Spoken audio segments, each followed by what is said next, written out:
I realize that for my country's development, peace is essential. Peace comes out of strength. Strength respects strength. Today, at 15:45 hours,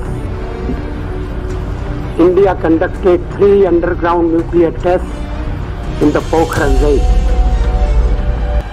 ఇప్పుడు ప్రపంచంలో Israel Iran మధ్య nuclear యుద్ధం గురించి చర్చలు జరుగుతున్నాయి కదా. అయితే మన భారతదేశం ఎప్పుడు ఎలా న్యూక్లియర్ శక్తిని సాధించింది? 1945లో ఇండియాపై జరిగిన పొలిటికల్ డ్రామా గురించి కంప్లీట్ గా స్టెప్ బై స్టెప్ చెప్తాను ఫ్రెండ్స్. ఈ వీడియోని చివరి వరకు చూడండి. మొదటి స్టెప్, న్యూక్లియర్ బాంబు ఎప్పుడు వచ్చింది? మొట్టమొదటి న్యూక్లియర్ బాంబును 1945 జులైలో అమెరికా తయారు చేసింది. న్యూక్లియర్ తయారు చేసిన నెలలోపే దానిని జపాన్ పై ఉపయోగించింది అమెరికా. హిరోషిమా మీద ఆగస్టు 6న, నాగసాకి మీద ఆగస్టు 9న 2 న్యూక్లియర్ బాంబులను వేసింది. ఈ ఘోర విపత్తును చూసిన ప్రపంచ దేశాలు తాము కూడా న్యూక్లియర్ వెపన్స్ ని డెవలప్ చేసుకోవాలని అనుకున్నారు. అమెరికా తర్వాత 1949లో రష్యా, 1952లో యూకే, 1960లో ఫ్రాన్స్, 1964లో చైనా, ఈ 5 దేశాలు న్యూక్లియర్ బాంబులను తయారు చేశాయి. ఇవి యుఎన్ సెక్యూరిటీ కౌన్సిల్ లో ఉన్న టాప్ 5 దేశాలు. ఇక్కడ ట్విస్ట్ ఏంటంటే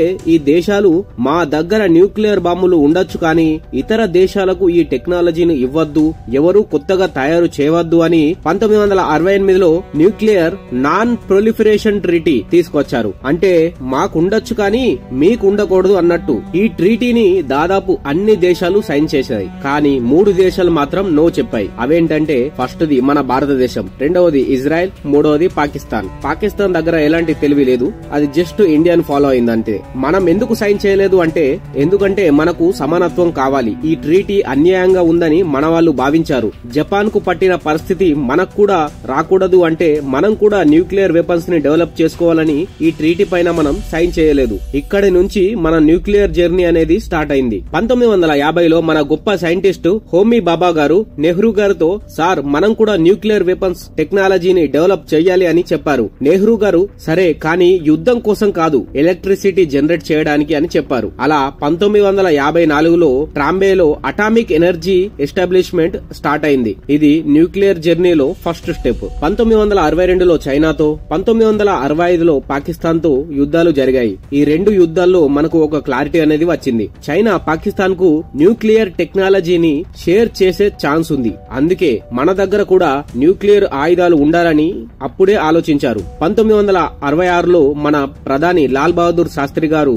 ఉజ్బెకిస్తాన్ కు వెళ్లారు. అక్కడ మిస్టీరియస్ గా మరణించారు. కొన్ని రిపోర్ట్స్ ప్రకారం సిఐఏ, రష్యా, చైనా కలిసి ఈ మరణం వెనుక ఉన్నాయని అంటారు. ఎందుకంటే శాస్త్రి గారు న్యూక్లియర్ ప్రోగ్రామ్ ను స్పీడప్ చేయాలనుకున్నారు. మనం న్యూక్లియర్ వెపన్ ఉన్న దేశంగా ఎదగడం ఈ వెస్టర్న్ దేశాలకు నచ్చలేదు. అలాగే ఎన్పిటి ట్రీటీ మీద కూడా మనం సైన్ చేయలేదు. అందుకని పకడ్బందీగా ప్లాన్ చేసి లాల్ బహదూర్ శాస్త్రి గారిని చంపేశారని చాలా అనుమానాలు ఉన్నాయి. అదే సంవత్సరంలో హోమీ బాబా గారు కూడా ఒక ప్లేన్ క్రాష్ లో మరణించారు. ఈ 2 ఘటనలు 3 నెలల వ్యవధిలోనే జరగడం షాకింగ్ పాయింట్. ఫ్రెండ్స్, నేను చాలా గంటల రీసెర్చ్ చేసి ఈ వీడియోను మీ దాకా తీసుకువచ్చాను. నా రీసెర్చ్ అండ్ అనాలిసిస్ నచ్చితే దయచేసి వీడియోను లైక్ చేసి మన ఛానల్ ను సబ్స్క్రైబ్ చేసుకోండి. Now back to topic. 1966లో Indira Gandhi గారు ప్రధాని అయ్యారు. ఆవిడ 1968లో రా రీసెర్చ్ అండ్ అనాలిసిస్ వింగ్ ను స్థాపించారు. 1971లో పాకిస్తాన్ తో మరో యుద్ధం జరిగింది. ఈ యుద్ధంలో ఒక షాకింగ్ విషయం ఏమిటంటే అమెరికా,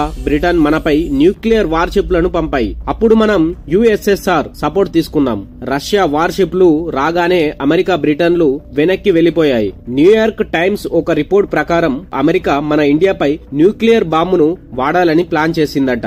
ఈ యుద్ధం తర్వాత ఇందిరాగాంధీ గారు కూడా 1972లో సైంటిస్ట్ రాజా రమణన్న గారిని పిలిచి మన న్యూక్లియర్ ప్రోగ్రామ్ ను స్పీడప్ చేయండి అని అన్నారు. అలా 1974లో ఆపరేషన్ స్మైలింగ్ బుద్ధా కింద మనం మొదటి న్యూక్లియర్ టెస్ట్ చేశాం. కానీ ఇది వెపన్స్ గ్రేడ్ టెస్ట్ కాదు, ఈ టెక్నాలజీ డెమాన్స్ట్రేషన్. ఇది మన సామర్థ్యాన్ని ప్రపంచానికి చూపింది. అయితే 1974 తర్వాత ఎమర్జెన్సీ, పొలిటికల్ డిస్టర్బెన్స్ వచ్చాయి. మన న్యూక్లియర్ ప్రోగ్రామ్ కొంచెం డిలే అయింది. 1994లో పివి నరసింహారావు గారు వెపన్స్ గ్రేడ్ టెస్ట్ కు ఓకే చెప్పారు. కానీ సిఐఏకి తెలిసిపోయింది. 1964లో మళ్లీ ట్రై చేశాం.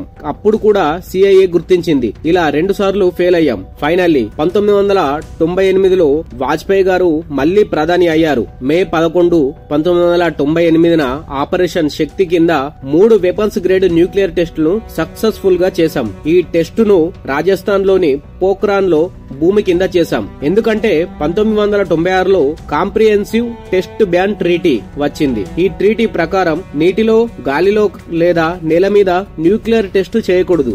సో మనం భూమి కింద చేసి రూల్స్ ను ఫాలో అయ్యామన్నమాట. ఈ టెస్ట్ ను సీక్రెట్ గా చేయడానికి మనం అద్భుతమైన ప్లాన్ వేశాం.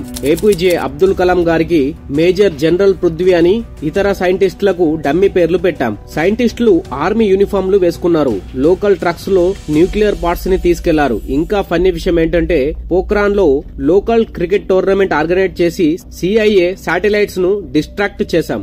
మన 58 ఇంజనీర్ రెజిమెంట్ సైట్ ను సీల్ చేసి కోడెడ్ లాంగ్వేజ్ లో మాట్లాడారు. న్యూక్లియర్ బాంబులను వైట్ హౌస్ కోడ్ నేమ్ తో ఆర్మీ ట్రక్స్ లో తీసుకెళ్లాం. అన్ని సీక్రెట్ గా ప్లాన్ చేశాం. ఫ్రెండ్స్, 1954లో హోమీ బాబా గారితో స్టార్ట్ అయిన మన న్యూక్లియర్ జర్నీ 1998లో మనల్ని న్యూక్లియర్ పవర్ గా నిలబెట్టింది. మన ఆర్మీ, సైంటిస్టులు, లీడర్స్ అందరూ అద్భుతమైన కంట్రిబ్యూషన్ ఇచ్చారు. ముఖ్యంగా ఏపీజే అబ్దుల్ కలాం గారు, వాజ్పేయి గారు, రాజా రమణన్న గారు, వీళ్ళందరికీ ఒక గ్రాండ్ సెల్యూట్. మన సైంటిస్టుల త్యాగం, డెడికేషన్ ను ఎప్పటికీ మర్చిపోకూడదు. ఫ్రెండ్స్, నేను చాలా గంటల రీసెర్చ్ చేసి ఈ వీడియోను మీ దాకా తీసుకువచ్చాను.